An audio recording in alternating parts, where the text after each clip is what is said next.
Hey everybody, so I was down and trying to replace the sump pump hose that was cracked, and that big heavy lazarette door just fell in my middle of my knuckle. And I thought, oh my god, did I like sever my finger? It's not sever, maybe I cracked my knuckle or something. It hurts. Amy's a nurse. Alright, Ben, let me look at your finger.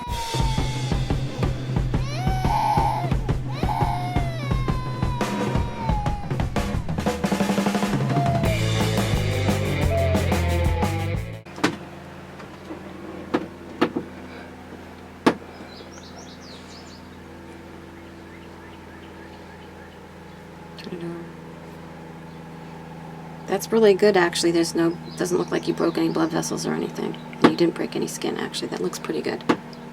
That was really fortunate. It does. It just really stung when I bent it. Well, this one? No, the middle one. That's where it really got the... Yeah, right, the joint. Well, you got the ice right away. That was really good. Hey everybody, we came to the boat on a hot day, Memorial Day weekend, do some work, but right now it's a little too hot to work, so we're trying to figure out how to cool down the boat. We got all the vents open, fans going, and we also put up that white tarp that we found in the V-berth. We weren't sure what it was. Well, it's really nice. It's like a canopy. You can kind of see it from here. Check it out. Nice and shaded. You can see we don't have a Dodger. We have one, but the stainless steel brace is cracked in half. We got to figure out if it can be welded. Hey everybody, well, I'm here starting the calculations to figure out how many amps that we need. We're going to start the process of redoing our DC system. The DC system we're going to do ourselves, except where the DC interacts with the AC system. So part of the process is learning and then starting to really get into things. One of the things that I've gotten in my learning process is one of these. There you go. A digital multimeter. Should be fun. I'll tell you more about it as we proceed. Since there are locations we'll be sailing to that do not have any electricians around, in fact, there are places we'll be going to that there is no one around. We're going to have to become our own electricians, which means we're going to have to be able to problem solve. We want to have a wiring circuit so we know when, say, the anchor light goes out, we can trace that one particular wire and make sure that we have it properly labeled. And this multimeter is a foundational equipment to be able to see issues related to current and continuity and other kind of fancy electrical stuff. So I'm just still now learning how to use it, and I use it for the first time.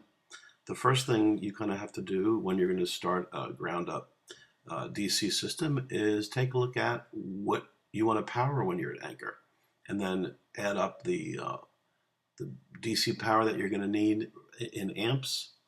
And then once you have that, you can begin to come up with a calculation of what kind of size batteries that you need based on what you want to run at anchor. And this multimeter is a very important way to do that. So in a minute, we're going to take a look at me checking out the 3 batteries that are in the boat. See exactly what the charge is in them.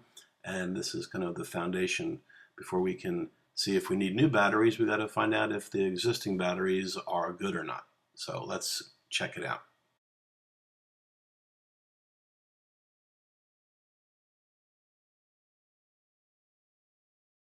All right, so I couldn't show it to you on the film, but that reading on the first battery is 12.87 volts. And we're going to see what that means in a minute, but let's go look at the other battery, and then we have one other battery we're going to test.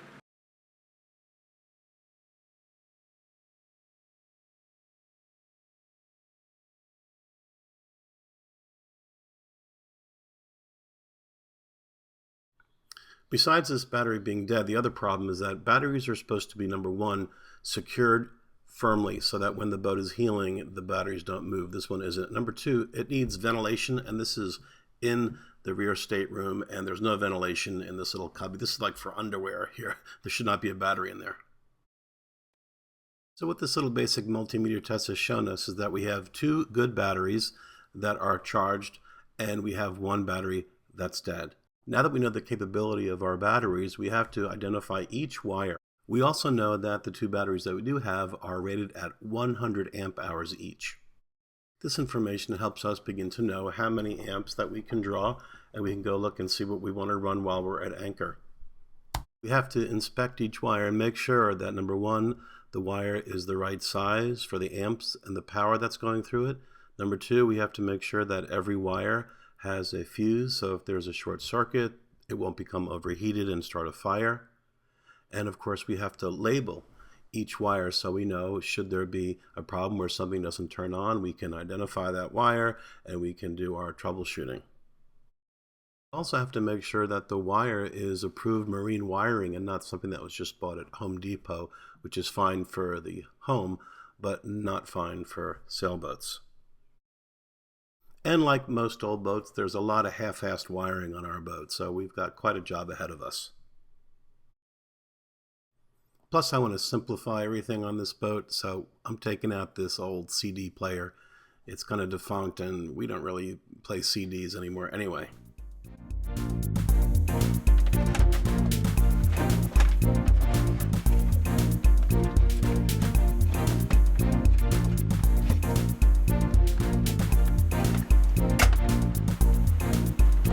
Yeah, look at this bundle of wires just for all that. Well, it's a CD and a DVD. It went to TV, and so it has audio, video, and I think it went to more than one location. Well, when it comes to electronics, I know a lot, because what you don't want is old defunct stuff. All right. Got it. Hey, Aim. We have no power, no AC, no DC, no fans. It's hot, it's humid, it's raining. There's no lights except this little handheld thing. Anyway, you want to go get some ice cream or a beer? Really? We're right in the middle of doing this. How about some ice cream? I'll go get some ice cream. Why don't you take a field trip and you can go get some ice cream or whatever and bring it back. And then when you come back, you'll feel better and maybe some stuff will get done too. Okay? Sound good? Yeah, I'm gonna go take a break, get some beer and whiskey. Is it alright if I go out drinking and you keep working? Yeah, not a great idea. Alright, so you want to go take a break?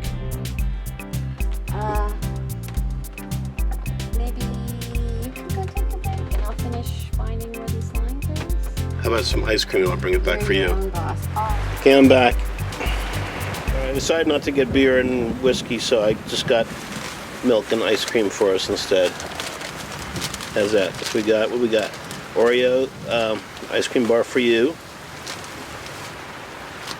Some milk. And a Choco Taco. Did you ever have a Choco Taco?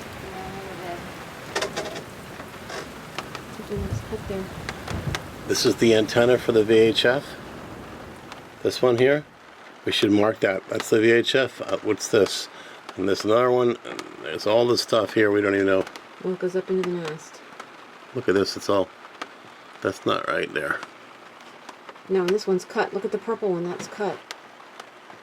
On deck and see what's like behind. That's it. We'd have to turn on, reconnect the battery and turn on, see what's not working up. It could be the anchor light. It could be a nav light. It could be the tricolor light at the top of the mast. It could be that little spot, those two spotlights we have up on the mast too. You can tell a lot about a man by looking at their Google search. Let's look what I've been searching for lately, and then you can learn a lot about me. Let's check it out. Can 10 volts kill you? The reason I wanted to know that was last night we turned off the AC. The battery's totally disconnected, and we were doing wiring, but the AC voltage meter was not on zero. It said there were like 10 to 11 volts in the system. So I was like, what is that? I searched all over on Google, found very little. Read something about phantom power, or if there's crossed with the ground or something. I don't really understand. I wanted to know was how dangerous it was. So That's why I Googled, can 10 volts kill you? So I don't think it's the volts. They say it's about the amps. So it's all still Greek to me. We didn't get electrocuted.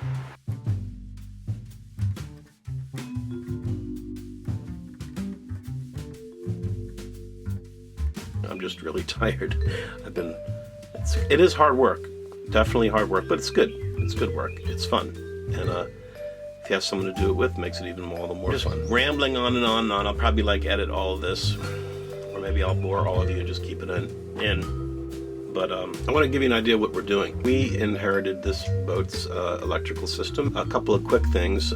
First, with the DC power, you start with your batteries and you calculate what you want to run when you're on the hook or at anchor, that you can run from your DC batteries. Also, when you start an engine, that also comes from the DC system. We will check in with you in a little while, and I'm going to go have my lunch.